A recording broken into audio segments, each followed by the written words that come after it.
একজন পুরুষকে জিজ্ঞেস করা হলো যে আপনার জীবনের সব থেকে গুরুত্বপূর্ণ মহিলা কে। সে হালকা হেসে বললেন, আমার স্ত্রী। অপরজন একটু আশ্চর্য হয়ে বললেন, বাকিরা তো সবাই মা বলছে।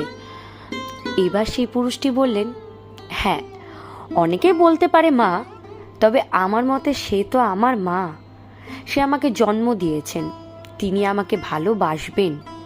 তার সাথে তো আমার রক্তের সম্পর্ক, তার পেট থেকেই আমার জন্ম।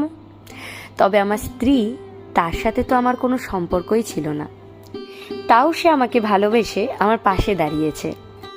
আমার জীবনে সব সময় আমাকে শক্তি দিয়ে এগোতে সাহায্য করেছে। নিজের বিলাসবহুল জীবন ছেড়ে, নিজের পরিবারকে ছেড়ে আমার সাথে সেই অভাবের জীবনেও আসতে রাজি হয়েছে, সে শুধু আমার ভালোবাসার কথা ভেবে। তাই সেই আমার জীবনের সব থেকে বেশি গুরুত্বপূর্ণ মহিলা।